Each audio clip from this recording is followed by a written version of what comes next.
American Timelines is a member of the Queen City Podcast Network. For more information, go to queencitypodcastnetwork.com.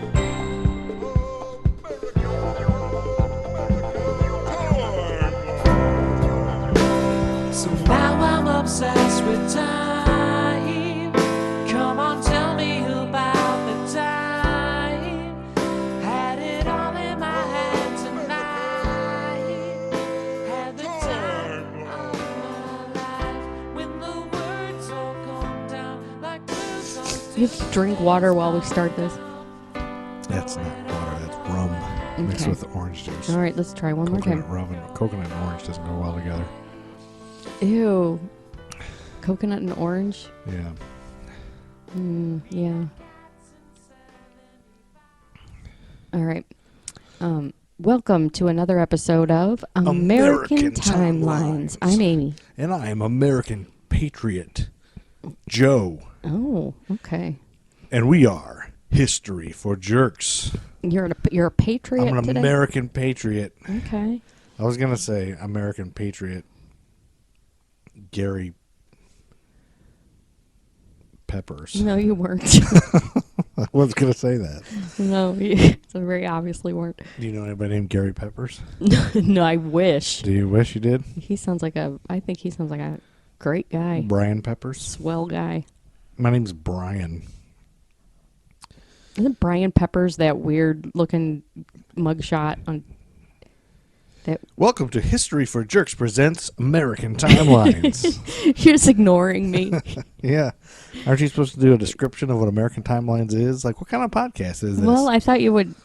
I'm still wondering about that Brian Peppers. Oh, Brian Peppers. He was that guy who, Like, real weird probably looking. about 20 years ago, he was on the sex offender registry. Oh, and he was really creepy looking. And he looked like he had some sort of disability where he was like... He had looked like a syndrome. Yeah, like he had like sharp fang teeth. And his big but bug his eyes eyes. would bulge out. And then he was That's like right. a kid's go-to reference for people for a while. I forgot about that. Yeah, Brian Peppers was his name. Yep. Yeah, I forgot all about that. I Yeah. mentioned that. All right. Okay. What is our podcast like? What is this? What's the format?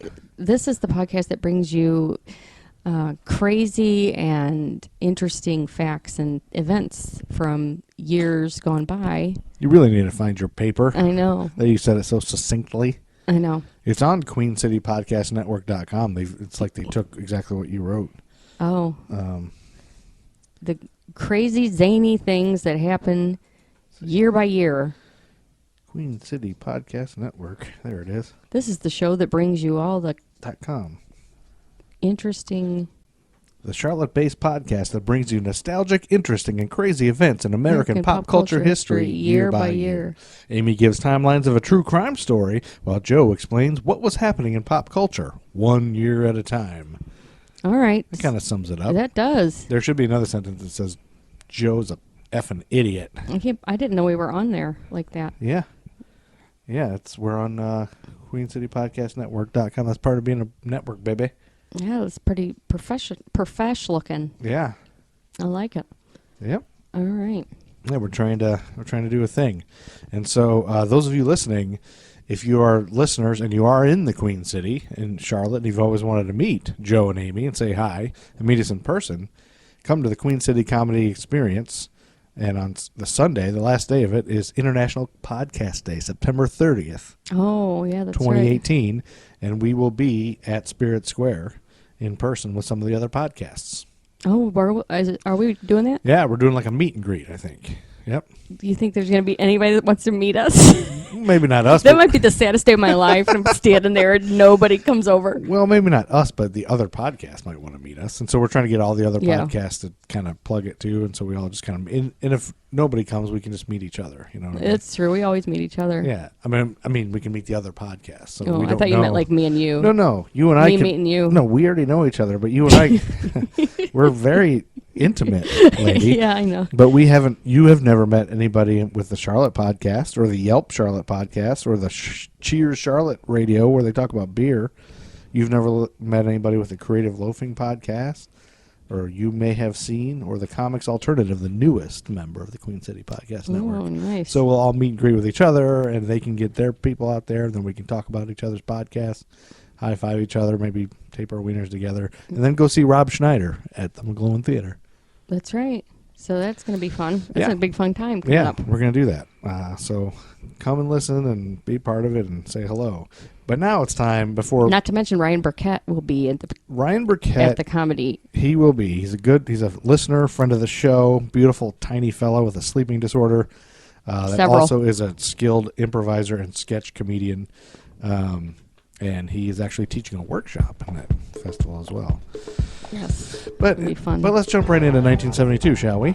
Yes. Let's do it. All right. What happened first? Well, there's some things about 1972. 1972 was a different year.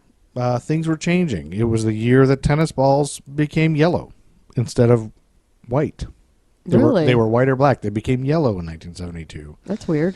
It was the year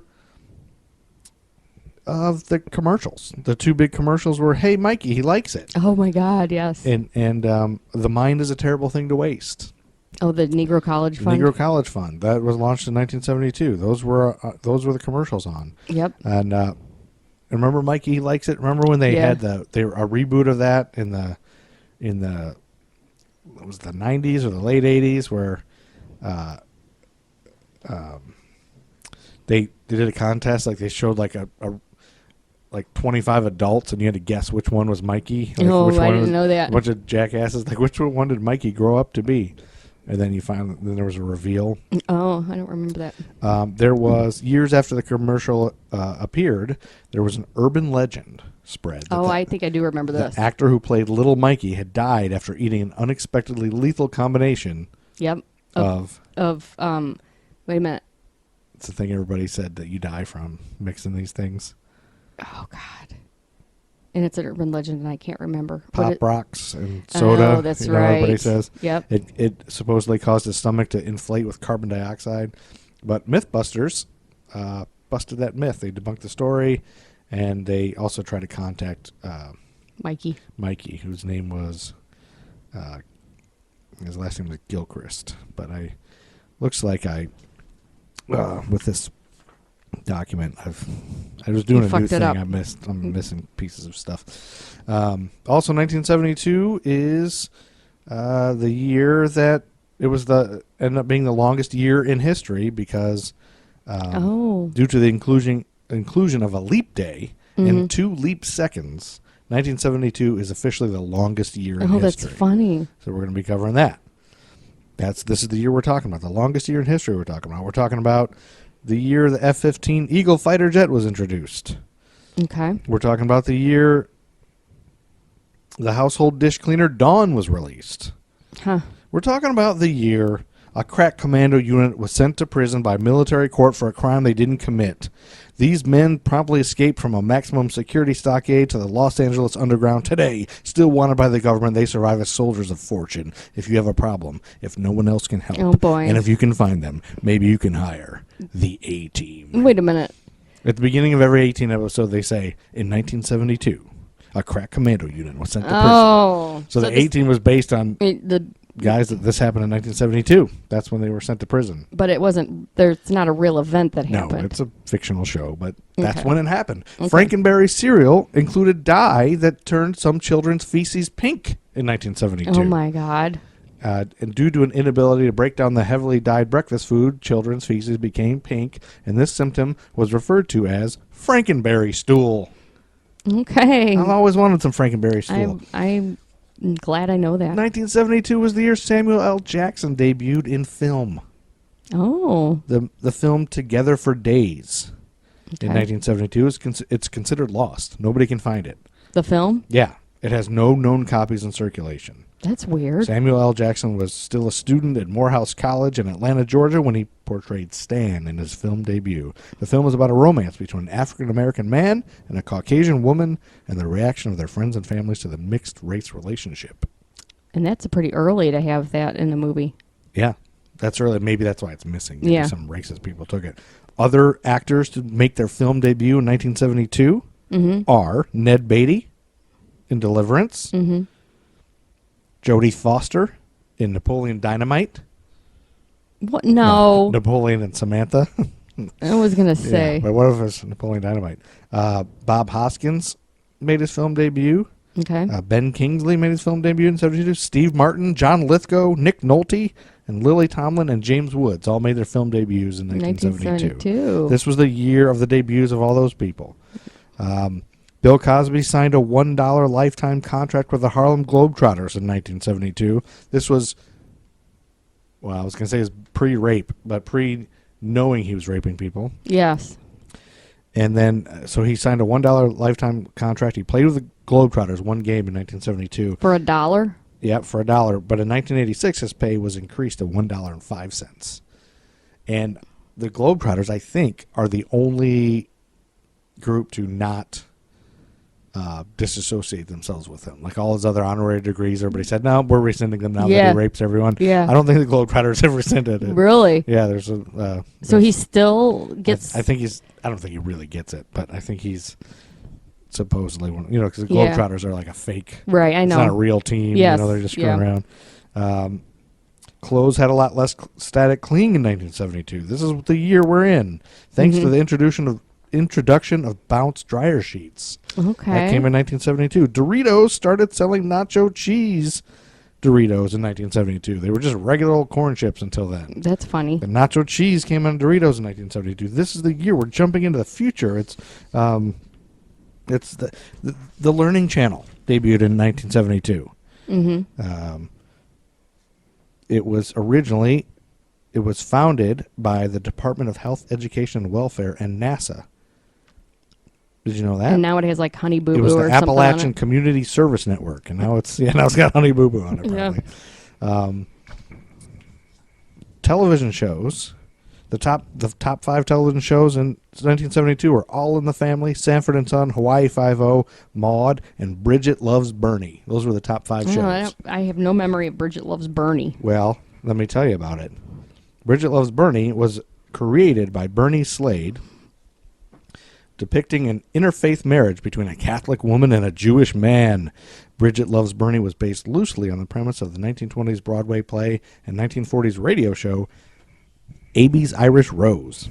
It stars Meredith Baxter and David Burney as the title characters. Okay. It was canceled by CBS after only one season despite high ratings, and then Baxter and Burney got married in real life after the program went off the air, creating the greatest actress in American history, Meredith Baxter Burney. Oh. That's how she got her name. She married Bernie. I see. Yeah. Bet you didn't know that. Yep. Now I do. Okay, so I think thing. that covers like all of the things. Oh, one other thing, 1972, without a date attached to it. Just to put you in the mood of what 1972 was, there was a minor political scandal in Washington State when an assistant to then Governor Dan Evans posed as a college student to follow around his opponent during the campaign and report information back to the governor. The assistant was Ted Bundy, the serial killer. Wait, say what? Did you know that? Say that again. There was a minor political scandal in Washington State when an assistant to then Governor Dan Evans of Washington State, he had an assistant, and the assistant posed as a college student to follow around his opponent during the campaign and report information back to the governor. And that was Ted Bundy? Ted Bundy was the man that did that. Yep.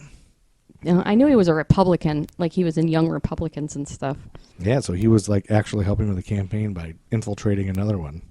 That was probably before he killed anybody. You never know. Maybe he was killing people. I think they have Cosby was raping Harlem they have a Globetrotter pretty fans. clear timeline of his killings, and I don't think they happened that Oh, early. okay. But Miss Expert. we'll find out. We will find out. Well, because his first killing isn't until later in the 70s. Okay. I know for a fact because I wrote down. Okay. Well, let's just go ahead and start jumping into actual things that happened in this year of tennis balls and Mikey and terrible things being wasted and Ted Bundy being a serial killer and the longest year in history with a leap day and the Dawn being cleaning everything and All right. the A-team We already starring went over all Frankenberry this. feces We and already Samuel said L. all Jackson this. debuting. Let's jump into that year. One other thing. You could not buy a glass of liquor in Texas until 1972. It was only legal to sell the entire bottle. Oh. So bars would offer beer, wine, or a setup where you could bring your own bottle of liquor and they would set up the drink for you. So they just pour it for you? Yeah. Is that dumb? Mm-hmm. Yeah, it was dumb. In 1972, they passed a law that changed that. Okay. But jumping right into the first of the year, on Saturday, January 1st, 1972, the number one song taking over the spot, pushing Melanie from Brand New Key. If you remember last year, that was the first top song. Don McLean. American Pie? Bye, bye, Miss American Pie. Drove my Chevy to This is the first song on the Billboard charts to be 155 minutes long. Yeah, it was a long song. Yeah. Every time you play it. You know what? It pisses me off when people at karaoke sing it. Yeah, because they're going to be up there forever. Forever. And that and Paradise by the Dashboard Light. It's like, oh, God, come on. Nobody wants to hear you all day, buddy. Yep. Every time that song is played, 175,000 people die. Is that right? I don't know. Let's make that up. You're probably right. It's probably something like that. Could be. That's a long song. I mean, it's like a day and a half. Yep. It is the fourth longest song to enter the Billboard Hot 100. At the time of the release, it was the longest, in addition to being the longest song to reach number one. Mm-hmm. They repeatedly mention the phrase, the day the music died. And you know what that refers to? What the day the music died was supposed to be about? Oh, yeah, the plane crash. Yeah. Buddy Holly. Buddy Holly, the Big Bopper, Richie Valens. Richie Valens. Yep. Yeah. Not Lou Diamond Phillips. He did not No. die in that. Yep. And that's it. So that's a great song. You want to sing the whole thing? No. Yeah, right now. And then Saturday, January 15th, we're going to jump all the way to the middle of the month. Mm-hmm. The cost of a Super Bowl ad. The Super Bowl 6 was on January 15th, 1972. Mm-hmm. And $86,000. you saw this paper. No. You saw my paper. I didn't. You did too. I did not. It is exactly $86,000. Is it really? Yeah. You Sweet. You cheated. No. You did something wrong. No. You're just don't have any faith in me. No, I can just tell because your face. Like, you're making a face like you're making the same face. No. That you and Brennan Kane made when you guys stayed up all night reading the Trivial Pursuit cards and then put them all in the order of the ones you memorized. That wasn't me. That wasn't me. That was Ryan and Brendan. Oh, that was Ryan and Brendan? Yes.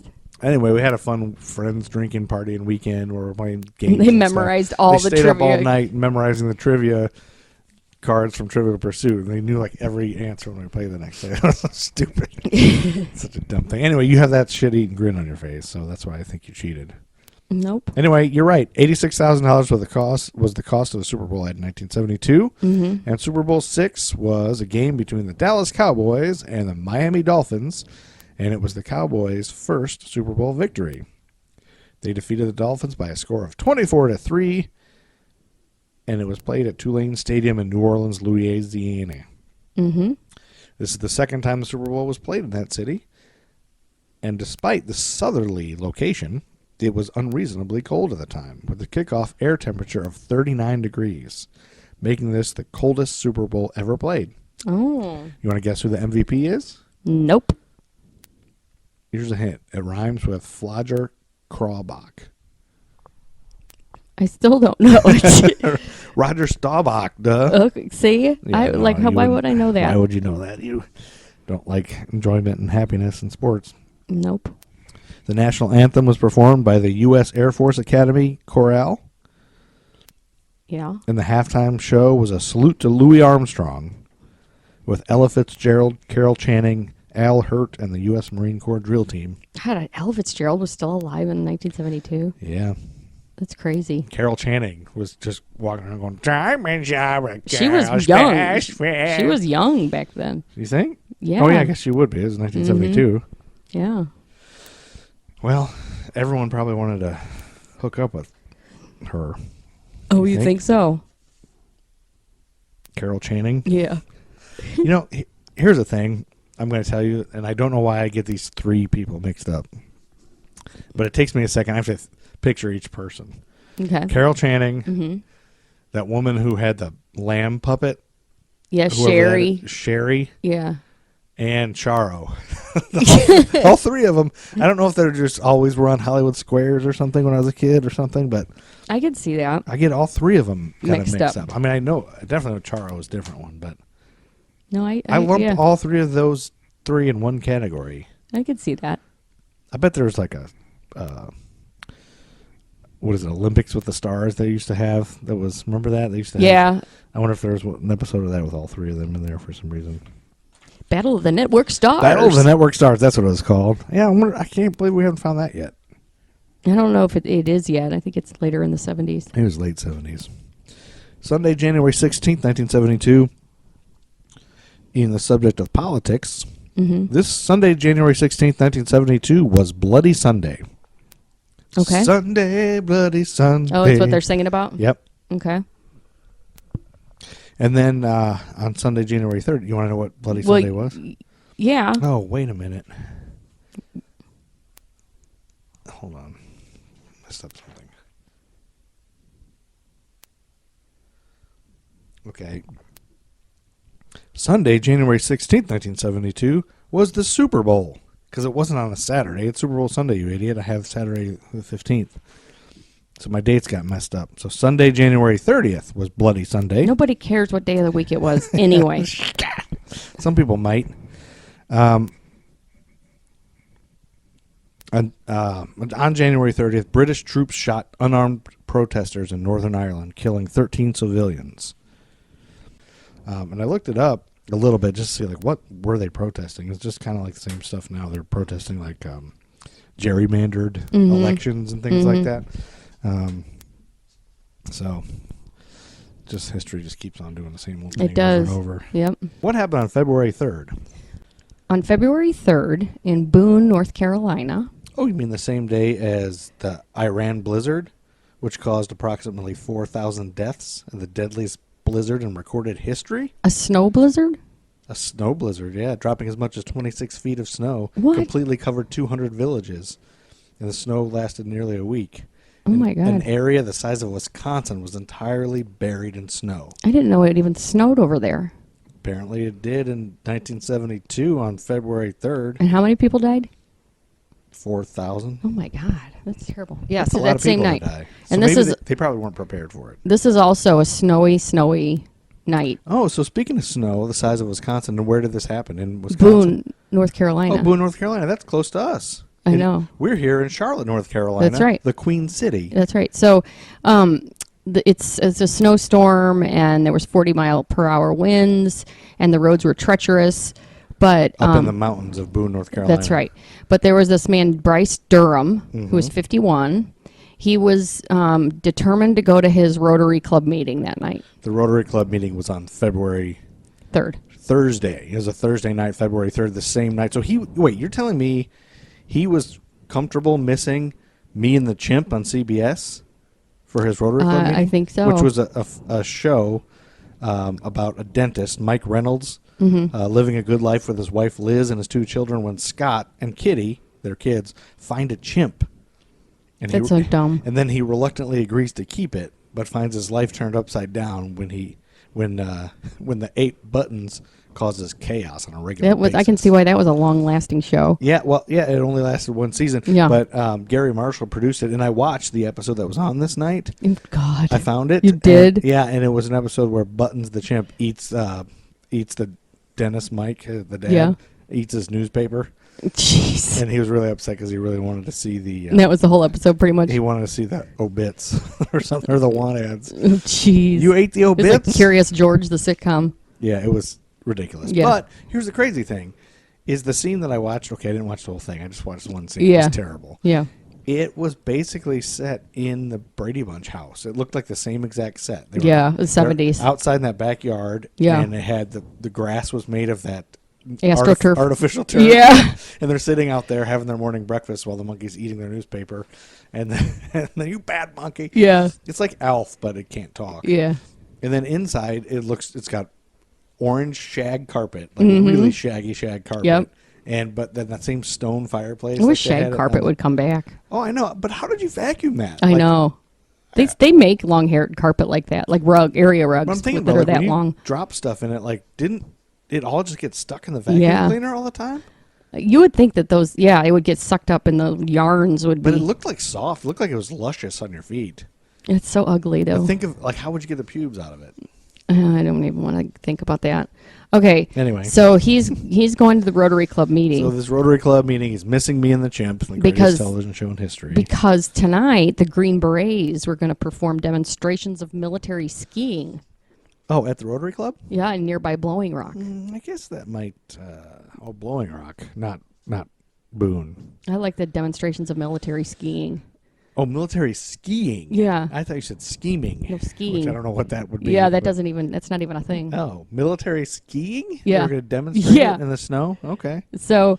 Well, I would miss Me and the Chimp, I guess, for that. And you didn't have a VCR, so you can't tape it. Right. So the You could audio tape it. the demonstration was soon cut short because Okay. the weather. And by 8:15, Bryce was on his way to the Buick dealership he owned. Oh, And Bryce. because he's going to go pick up his wife, Virginia, who's 44, and their 19-year-old son, Bobby Joe, who was a freshman at App State University. Oh, so he's going to get his son from college. No, he's there, Oh, too. he stays home with them and goes Yeah. to college. Okay. He's at the dealership. Oh, they're all going out to this demonstration at the Rotary Club. No, it got cut short, so he went afterwards at 8:15 Oh, when he was to done pick with up the his... Rotary Club. Yes. He went, oh, I'm sorry. That's okay. I've So... been, had a Juicy J earlier. When he got there, Bryce Delicious switched beer. cars so that he could take this four-wheel drive Jimmy, Okay. which was better suited to the Oh, conditions. yeah, that makes sense. I'm not. My suspicions are not peaked yet. No, so Seems normal. the family's last known sighting was at 9 p.m. Okay. when neighbors spotted the Jimmy going up the hill toward their house, as their house was high up on a hill. No, not gym neighbors, but neighbors of theirs. Neighbors of theirs. So this, yes. An hour later, and 4 miles away, the Durham son-in-law, Troy Hall, arrived at the trailer that he shared with their daughter, Ginny Hall, who was 19. Okay, so their son-in-law. This guy Yes. doesn't live with them. He lives in a trailer Yes. with their daughter, Yep. who is grown. Yes, she's 19. 19. They're married. She's married at 19. That's Yep. early. Troy was, when he was asked about it, he claimed that he was at the library, at the App State Library studying, and there was actual proof that he had checked something out there. Okay. A book on murder. Yeah. As the Halls tell it, they were at home watching TV when the reception started to get fuzzy, so they put on some music. And it Okay. was then that the phone rang. Now this is in their trailer. In their trailer. Their trailer's not real close to the house. 4 miles away. 4 miles. Okay. So Troy picks up the phone and says it was Virginia Durham, whispering that there were 3 blacks that were in the family's Blacks? home. She said blacks. She might have said the N-word. I saw it different ways. The N-word. I don't. What? She I don't said know. I saw Klan it member? different. I saw it different ways. There are 3 blacks in my house. Yeah, they were in the family home assaulting her husband and her son. Oh my. Is what she was saying, and then the line went dead.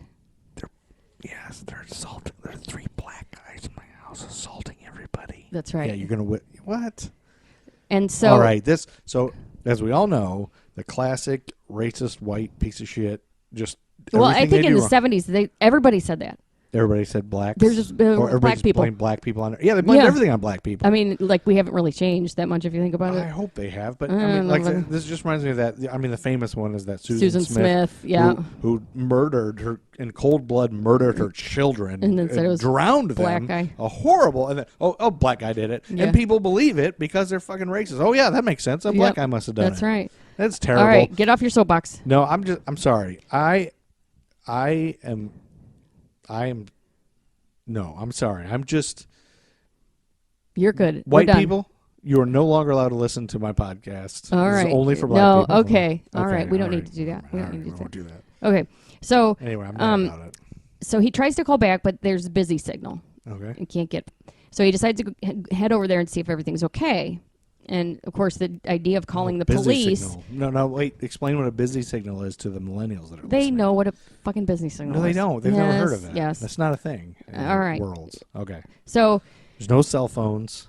right. So he decides to, but he doesn't think to call the police because Okay. he claims that he thought the mother-in-law might have been joking, And so that's why he didn't call the police right away. That is a hilarious I know. joke from the 70s when you just call. Remember when you used to do that? in the 70s when you would call all your friends and whisper that black people are in your house assaulting your family? Yep. Yes, And then hanging up what right a away. What That a was so fun. jokester. She was such a jokester. Yeah, that was a classic 70s thing to do. What a prankster that woman is. So they say they tried to start the car, but it wouldn't start. So then they went to this neighbor named Cecil Small, who is a private investigator. Cecil Small is a private investigator? Yes, and that's their neighbor. So they go over there and they say, will you Now, give is us a ride up to the house? Cecil Small, a tiny man? I don't know. Whispering I Smith? didn't see a picture of him. Oh, okay. So he takes them. It takes them 20 minutes to travel the 4 miles to the Durham's home because of the weather. With Cecil.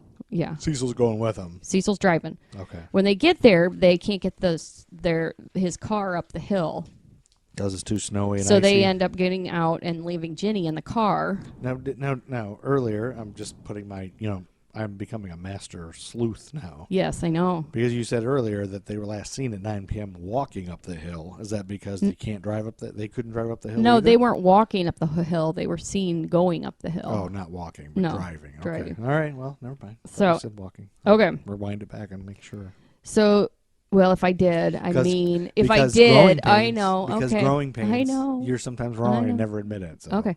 I All right. accept your apology. So, they take the last part of the trip on foot and they leave Ginny in the car, which I think is a little weird if you think there's 3 black men running around terrorizing everyone that you're going to leave your wife in the car by yourself. Well, I mean, they're thinking the black guys are the supposed evil black guys that it's like the birth of the nation that black guys are the evil right we know it anyway, all right, but they think the intruders are in the house, so they're probably telling her stay here because we'll fight off the guys. Of course it's all made up. It sounds like it's all made up because they just did it themselves, right? So they gained entry by the sliding under the malfunctioning garage door.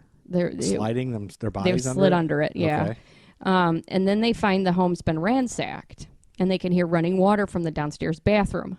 Okay. When they enter, they find all 3 Durhams.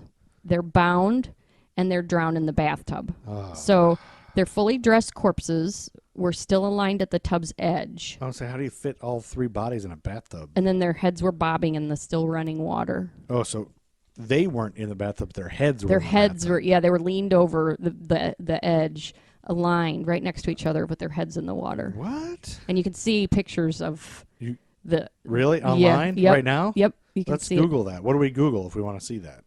You probably Durham Family Murders, and then images would come right up. Google image search Durham Family Murders. Don't do this on Pinterest because then you will just get recipes for murder and drowned bodies. All the time. We already went through that. But maybe you'll slow down the chicken wing recipes. But That's right. So, oh my God, this is terrible.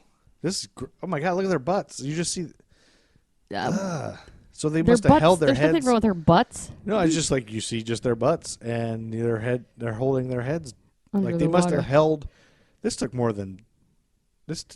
Well, I don't know. How do you murder 3 people and drown them I know. at the same time? That's the weird Or thing. did they just do one at a time? Oh, they were bound and gagged, so they could have done one at a time. But this is the issue. So they run out of the house and back to the car, but the car's terror. stuck in a drift. So they knock on a neighbor's door to call the police. Well, at no point do they say, is there any tracks or car tracks or anything? Because where do these mysterious evil black guys go? Right, exactly. So investigators noticed irregularities right away. The scene appeared to be staged. The phone was yanked from the wall. Pictures were torn off the wall.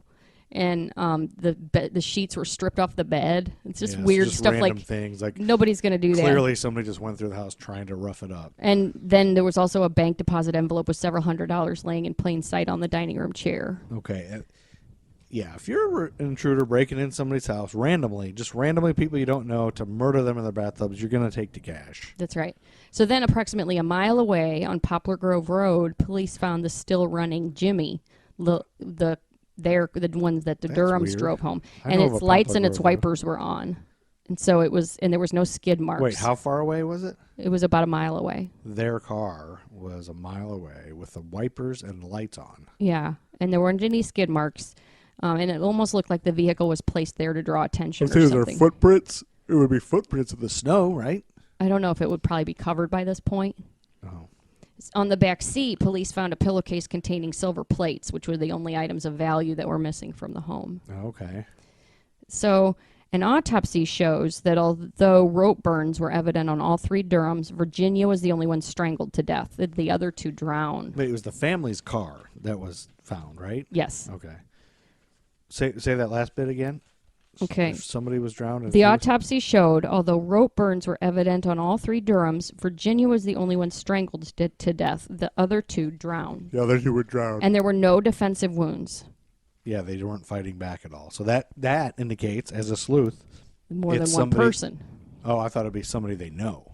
Well, no, you're going to have defensive wounds if somebody's trying to kill you. Yeah, but if it's somebody you know, you're not going to fight back, right? Hey, what are you doing? Carl, Jim, Carl. You're going to fight back if somebody's trying to strangle you or trying to drown you. Oh. You're going to fight back. So why don't they have defensive wounds then? Nobody knows. Oh, but I mean, what? But why'd you mention it? Like, what does it make you think? Like, what's it supposed to make you believe? Probably that there was at least 3 people. Or that they were in their sleep and they knocked them out? Oh, that could be. Bryce also had a skull fracture, and Virginia's nose had been bloodied before her death. So it did look like they were in some kind of a trauma. Yeah. So because I mean, there wouldn't be defensive wounds if you had a gun and you hold somebody to a gun, hold somebody up and say, "Hey, stay still," and it's somebody you know, and so you're gonna think, Craig, don't do this, or whatever the guy's name. What's Troy? Craig, Troy, basically the same name. If somebody has a gun, yeah. If he's got a gun, you'd be like, "No, Troy, don't go through with this. I'm sorry you live in a trailer. We'll help you or whatever." Before he ties them up and here's the thing: the case is still unsolved. What? Yeah. What are you talking about? The case is still Well, how unsolved. are we supposed to? How are our listeners going to have closure? So the daughter Ginny inherited $250,000. She did. Mm-hmm. When they died, even though it's obvious she was involved in this. Well, I don't know. She got the money. She got it. So this is the police are still looking into this. There's a $40,000 reward. They're still interviewing every black person that was alive in the 70s? Yeah, they probably are. Troy and Jimmy divorced in 1976, and he became an attorney and owns a construction company in Georgia. He still does? Mm-hmm. Georgia's not too far from here. Ginny Hall married Steve Mackey and moved to Washington State. Steve Mackey? Steve Mackey.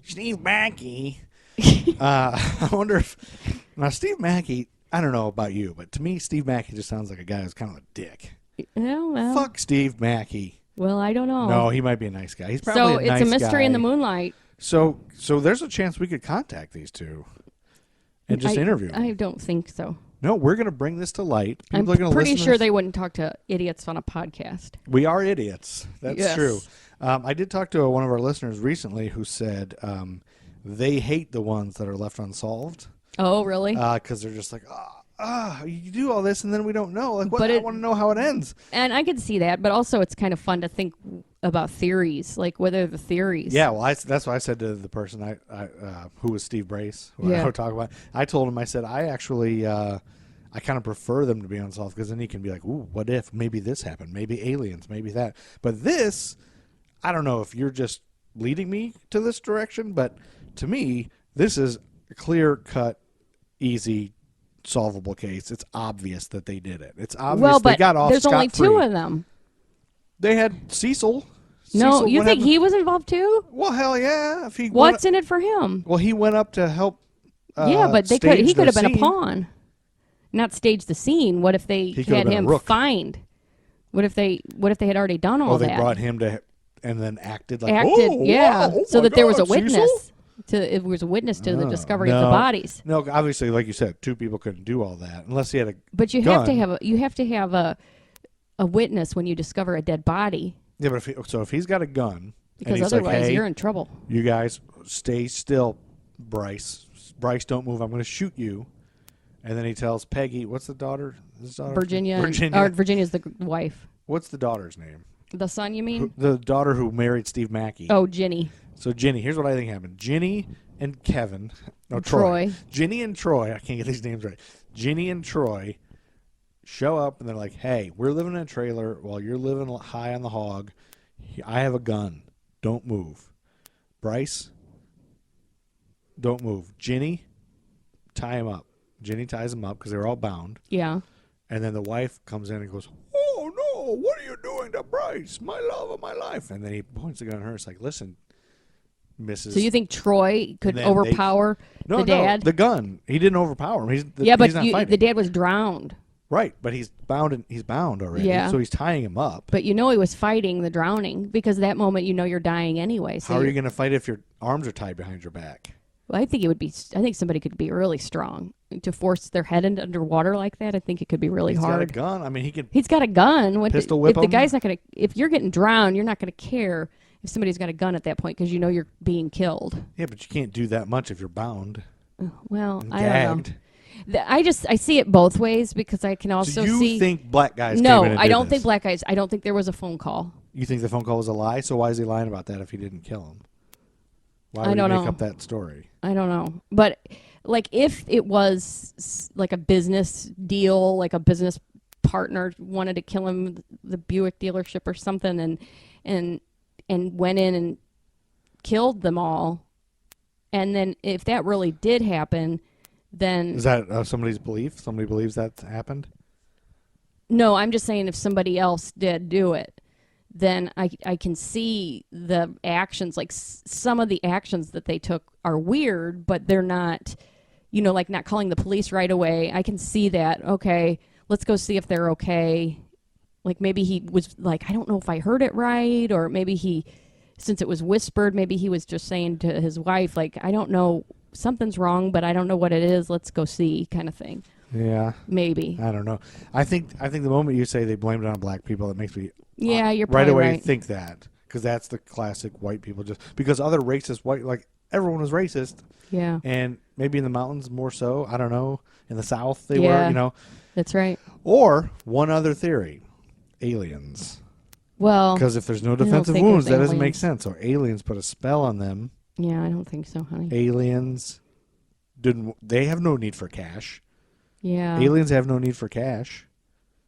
That doesn't do anything for aliens. Yeah, I don't know about that, babe. No defensive wounds, aliens. Yeah. Nah, I think so. Haven't you seen? I mean, lately you're the- probably right. They probably Aliens? did. They probably did do it. or aliens. No, It's one of the that's two. not what I'm saying. I'm not. None the more we're talking this out. I'm now thinking I'm leaning towards the alien thing because You're ridiculous. they said North Carolina is like alien capital of the world. Like, haven't you looked up recently? There's all these alien sightings all over. Oh, well, North I Carolina. had it up there. Did you read it?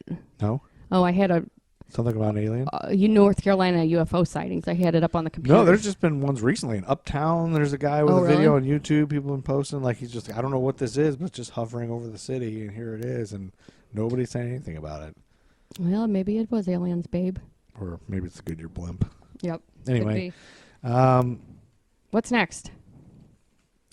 well, that was a good story. So after that, on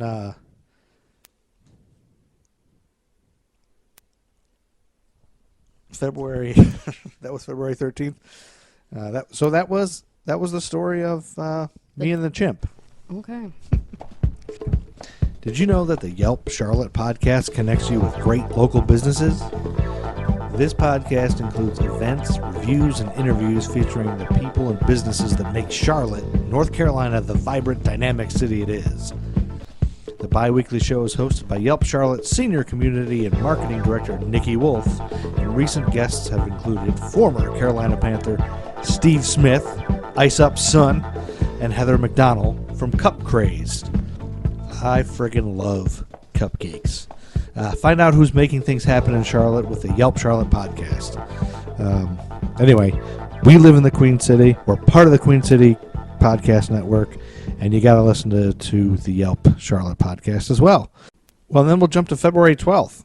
After all that happened, on February 12th, Al Green takes over the Billboard charts Yeah. with Let's Stay Together. Okay. It was selected by the Library of Congress as a 2010 addition to the National Recording Registry, which selects recordings annually that are culturally, historically, or aesthetically significant. The song went on to claim the #1 position for the Billboard year-end chart as an R&B song for 1972.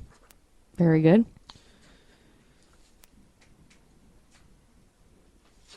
And then on Sunday, February 13th, the very next day, Mm-hmm.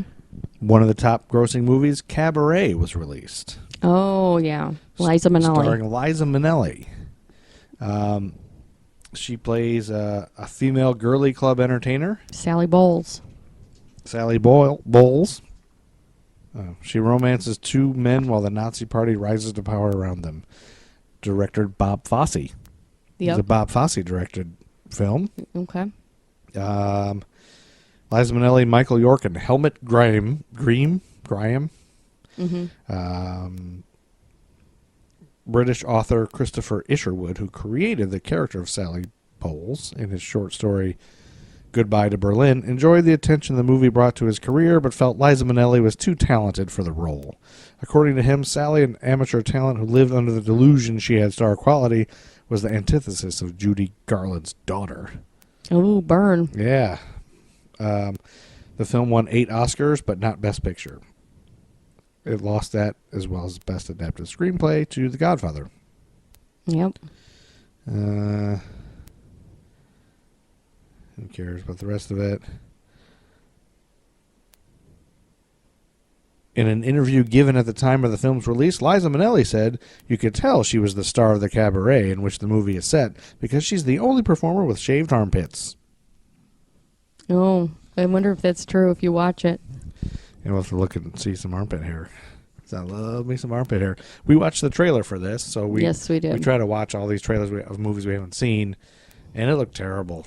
I mean, Liza Minnelli's overacting and looks terrible. I mean, she's not a pretty woman. Yeah, she's not. But I did kind of think, because we watched a few trailers featuring women who aren't very attractive, and I got to hand it to the 70s though. They didn't. Yeah, that's true. They didn't cast based on looks. No, that they was didn't. Good. They had some plain people, and yeah. I mean, they had a lot of singing talent and stuff. Liza Minnelli and Barbra Streisand. That's true. Definitely were not attractive, so that's good. That's good that they looked past that. And now all the gay men can stop screaming into their they're radio right now. She's beautiful, you son Into of their bitches. phone. We're giving you 1 star. I'm taking back my That's right. love of your show. Both Liza Minnelli and Barbra Streisand. I can't believe that you're ripping on them both. Or beauty's in the eye of the beholder. Beauty's in the gay of the beholder. That's right. Yeah, The eye of the gay holder. Gay holder, because gay guys love those two people. And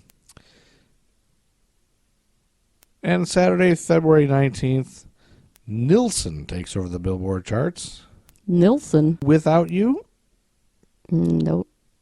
I think I know it. It was a song written by the British rock group Badfinger and first released on their 1970 album No Dice. The song has been recorded by over 180 artists, and a version released as singles by Harry Nilsson and Mariah Carey became international bestsellers. Oh, yeah.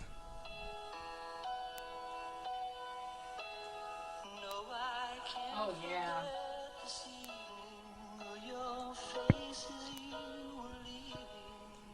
I didn't know this was that old. I thought this was in the 80s. Yeah, I think I was surprised. Now I remember that.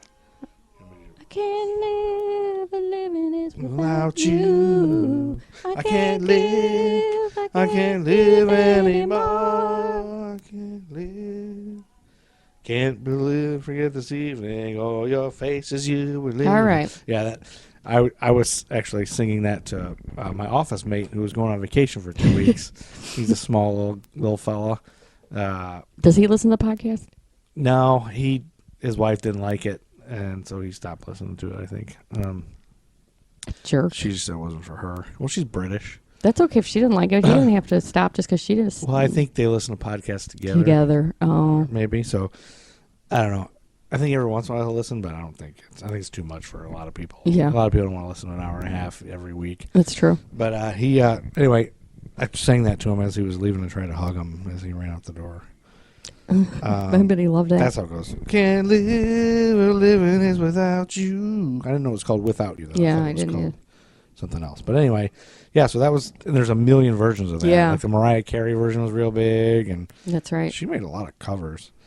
And then on Saturday, March 11th, 1972, Carnival Cruise Lines began sailing. Oh, did they? Yeah. How about that?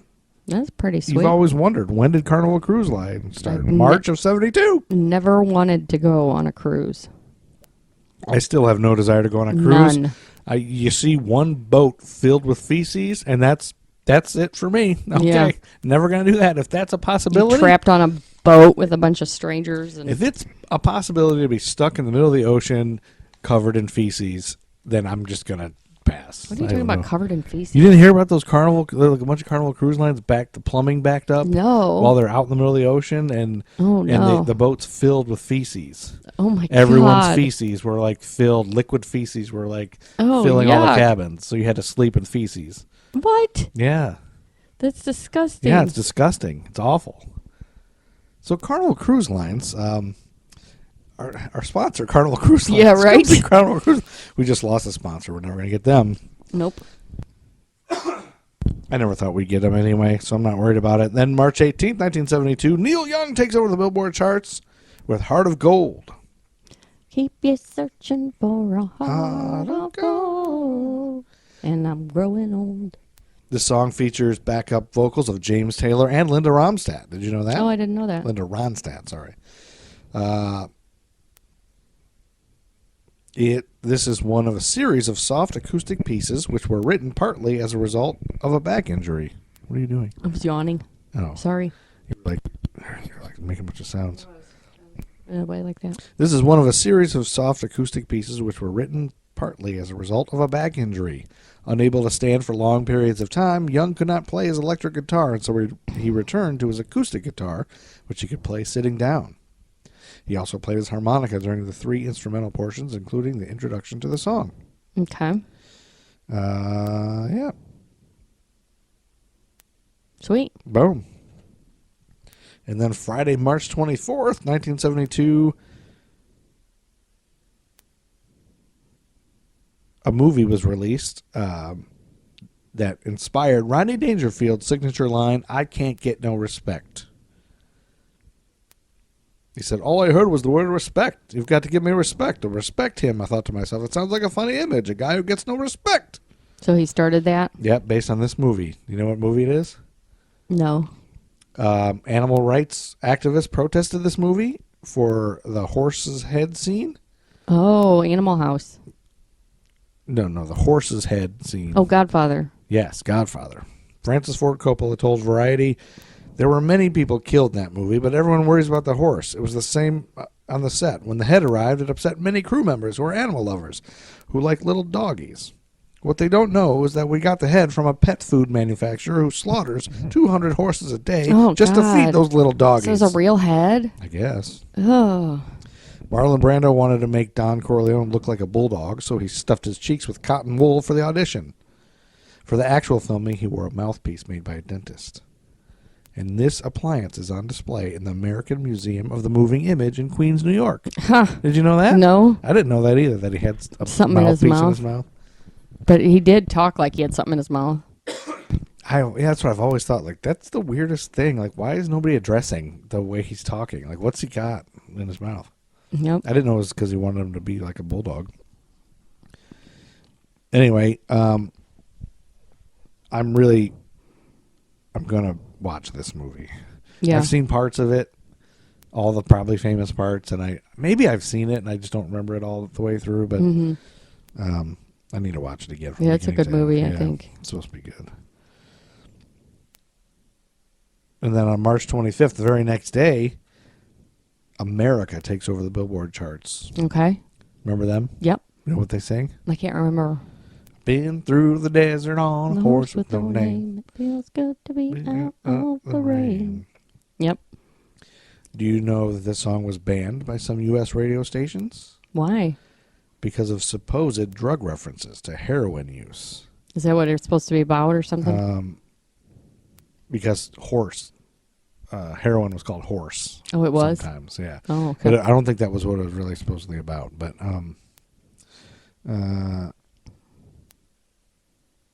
the song's resemblance to some of Neil Young's work aroused some controversy. Yeah, because it does. I used to think it was Neil Young. It sounds kind of like Neil Young. Mm-hmm. Yeah. Yeah, and the guy who wrote it says he knew that virtually everybody assumed it was him, and he never fully shied away from the fact that he was inspired by Neil Young. He said, "I think it's in the structure of the song as much as it is in the tone of his voice." It did hurt a little because we got some pretty bad backlash. Okay. And it's kind of funny that they thought it was copying Neil Young, and it knocked Neil Young off the the chart. with Heart of Gold. Mm-hmm. Monday, April 10th, 1972. Mm-hmm. Not only did Isaac Hayes become the first African-American to win an Oscar outside of acting with the theme from Shaft, he was also the first recipient of the award to both write and perform the winning song. This day was the 44th Academy Awards. Okay. It was held at the Dorothy Chandler Pavilion in Los Angeles, and it was hosted by Helen Hayes, Alan King, Sammy Davis Jr., Jack Lemmon, and produced by Howard Cook. Okay. Or Koch. I don't know. Anyway, who cares about that? The best picture was The French Connection. The French Connection won 5 awards. The most nominations were Fiddler on the Roof, though. Okay. Oh, along with French Connection and The Last Picture Show. That's the big deal. One of the highlights of the evening was the appearance of Betty Grable. Battling cancer at the time, she made one of her last public appearances here. She appeared along with one of her leading men from the 1940s, singer Dick Hames, to present the Musical Scoring Awards. Grable died the following year. Oh, wow. This was the first time in the history of the awards in which the nominees were shown on superimposed pictures while being announced. Oh, so they could see the reactions. Oh, no, not that. Just their picture behind them is all that is. I guess, yeah. So it's not that they're showing their reactions yet. Oh, maybe it is. It just says superimposed. Their pictures were superimposed while being announced. No, it probably is. You're probably right. You're seeing You the think? reactions, yeah. Yeah. That I should early? look that up, yeah. I guess. And that same day, North Korea claimed to have sunk the heavy cruiser USS Baltimore and even preserved the ship that sunk it in a museum. However, the USS Baltimore was never deployed to Korea and was scrapped on April 10th, 1972. So Boom. they're lying about it. Yep. Then April 15th, 1972, Roberta Flack takes over the Billboard charts. Oh, with strumming my pain with his fingers. One time. I don't think so. No.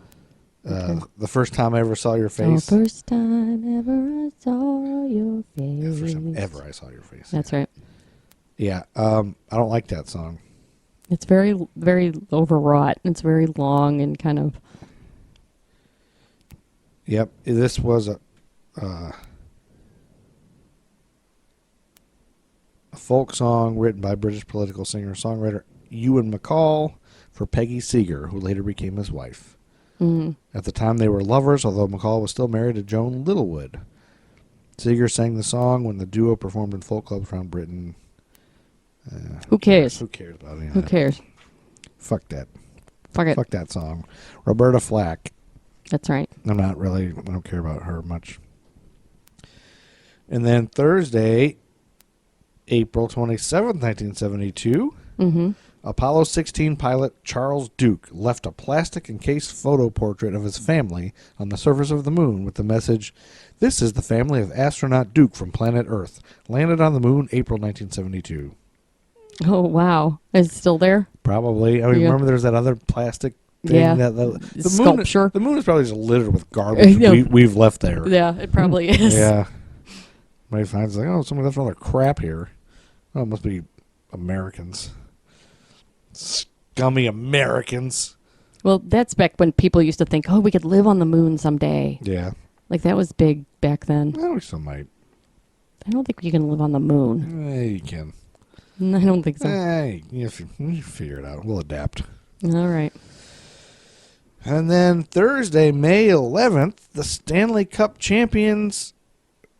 Thursday, May 11th was the Boston Bruins became the Stanley Cup champions. And I know we've stopped doing hockey, but the only reason I cover this is because the Stanley Cup champions, the 1963 Toronto Maple Leafs, the 1972 Boston Bruins, and the 1981 New York Islanders all have their engravings misspelled on their trophy or their cup or whatever the hell it is. Yeah. The Maple Leafs is is written as the Lees, Leaes. Boston is BQSTQN. Oh, And that's really bad. Yeah. Instead of the O's. Some idiot was doing it, and the Islanders was ILANDERS. You didn't spell island. Yep. There are also several player name errors, I guess.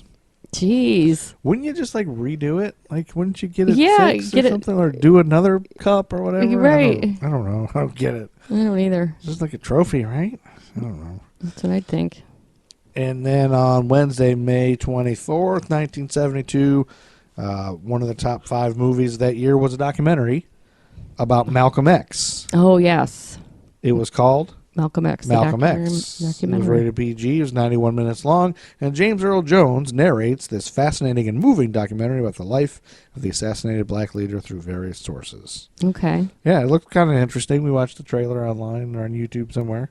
There's probably, I feel like now there's probably more slick documentaries about Malcolm X if you wanted to learn about him. Yeah. But there's something about watching a documentary made in the 70s about the 60s, Yeah. that would, there's just probably something about it that would be even more historical or something. You're probably right. And then May 27th, 1972, the Shylights. What? The Shylights take over the Billboard charts. Okay. Chilites, Shylights, I don't know. Shylights. You'll know the song though. What is it? Oh girl, oh God.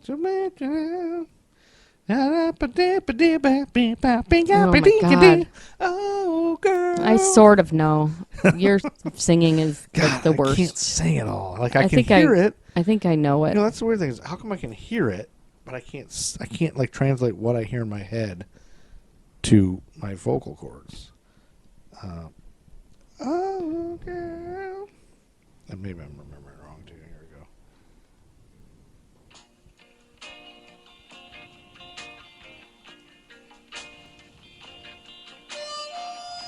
Oh, yeah. Also probably been redone a bunch of times.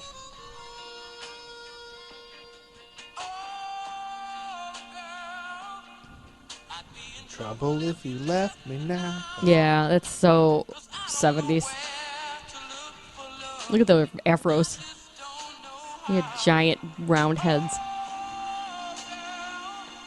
I gotta say, I love big round afros. Like, Yeah, I think they're awesome looking. Yeah, that's the one thing I always wish that I could have had, has been able to have. Is I don't know if I like white guys with big round afros. No, because I'm white, I can't. I mean, Yeah. if that's the main reason I was when I was little. I wanted to be a black guy. Like, So you could have one. I wanted to be. I don't know why, but I wanted to be Dwayne from What's Happening. Yeah, with that giant afro. And he I had. think Dwayne specifically because he was a little guy, and I knew I was going to be a little guy. I was always little, and Do you think that'll ever come back in fashion? oh yeah, I'm sure it will. Those I hope so. back then it was everybody had Oh, them. I know they were big, giant. and they were Everybody so had cool. 'em. To me, they were so cool. It was the coolest thing ever. I don't know why. But what? But do you think it'll be like that ever again, I where hope so. everybody will have them? Yeah, I mean, I think everything in the world will come back in. Because that was like Maybe. even old people. had Yeah, 'em. man, I love that. They're just so cool. Like, why? I don't know why it's gone away. Maybe it's a lot of work. Yeah, I think it is. I don't know. I think it is. I mean, God, Dwayne was the coolest. And Yeah, because giant Dwayne afro. would just walk in and he'd be the coolest. What's happening? I always gotta want to be Dwayne. No, so I think, unfortunately, though, we're gonna have to leave it at the end of May because it looks like Yep. we're out of time. And speaking of afros, Chuck Berry just came. Chuck walked Berry. Just so y'all know, this was recorded in the middle of Hurricane Florence. This episode. That's right. We are in a hurricane right now. We're hunkered down. We lost power yesterday, but it came back on in time So for us to record this we podcast. recorded the podcast. And I honestly was expecting this to be shut down. Yes, Like, me too. We're hunkered. It's raining. We got some wind outside, and we were actually thinking. I mean, there's trees down everywhere. We're in Charlotte, North Carolina, so we thought, we'll just start recording, and when it goes out, it goes out. But we made it all the way through. We did. Woohoo! And there's Chuck Berry. And there he is. And So he's in. thank here, you for so- listening. Please rate, review, subscribe. Yeah, give us a bunch of stars. Tell your check friends. us out on Facebook, Tweet us. Twitter. Give us your feedback. Say, hey, you think it sucks? Just Yep. say, hey, stop doing this or stop doing that or just go away or I don't like podcasts. Do we have a Facebook page that people can join? Yeah. There's a Facebook page. It's just like a Facebook page. Oh. So like you can like it. Liking I on don't the think Facebook. you can join it. I think you just like it. And Facebook group. Because I get an email from Facebook all the time. It says, hey, you're not updating your Facebook page, you idiot. Your fans haven't heard from you. There's like 150 people that have liked it. But I think half the people are just people. I wonder if we make a Facebook group. Oh, I don't know how that works. Maybe we should. Like you did with the Wild Goose, but make a Facebook group. And then people can join that. How do they have to be invited or something? Well, they'd have to be invited, but we would let anybody. Anyway, this isn't a good outro. This is an right. idea. This You're is a right. brainstorm sesh. Okay. Turn All right. into a brainstorm sesh. All right, sorry. Anyway, God, Christ, quit screaming at me. Well, you talk about a podcast and you're trying to do an God, outro. We're you're working on an such a outro. pain We're in saying the goodnight. We're ass. saying goodbye. We're saying thank you for All listening right, and turn it then off and see you next start week. talking about but then you're something different. brainstorming. You're just brainstorming. I'm sorry, Christ. Anyway, if you Quit don't screaming, you're frothing at the mouth. Anyway, Chuck Berry's in here with his cameras and his bathrooms, and if you haven't taken your shirt off yet, go ahead, take your shirt off. It's the end of the podcast, And wherever you are. take it away, whatever you're Matt doing. Truman. Matt Truman, Ego Trip. By the way, I haven't mentioned this new song by Matt Truman, Ego Trip, is available on Bandcamp, I believe. Check out Matt Truman. There's a link to it on whatever format you're listening to. Look at the description. There's a link to Matt Truman's album. I think all of his albums are his fan page. Buy his albums. He's great. He Yep. needs to be making music 24/7. That's right. Because that dude, he's like fucking Mick Jagger. Yeah. Mixed with Prince. Mixed with I don't know, A little bit of Horseshack. David Lee Roth, Horseshack. I'm just kidding. No, he's like Mick Jagger and Prince. If Mick Jagger and Yeah. Prince had sex, and then and stuff. That's right. Okay. To me, I think it's Prince and Mick Jagger mixed up. Yeah, he is. Anyway. Anyway, if those two had sex, it'd be Matt Truman Ego Trip. So anyway, we'll see you next week. We'll be back with the rest of 1972 with actual Chuck Berry as a And Billboard song. I'll be born. And you'll be born in October. Oh, we That's got to have right. your mom on. We got to interview Oh, your that's mom. right. That's what we said we're going to do. That's right. So see if we can arrange Have her come that. over. Have her come on and talk about the day you were born and what happened. And go into details about the labor. Yeah, I want details of the labor and the pain and the I don't know about that. the episiotomy. If that's a thing. I don't think back they had then. those I back don't know, then. did they have those back then? Oh God, it's gross. Anyway, Ooh. thank you guys for listening. All right. See you later. We fucking love you, dudes and ladies, and everybody else. Except you, Brandon Wilhelm.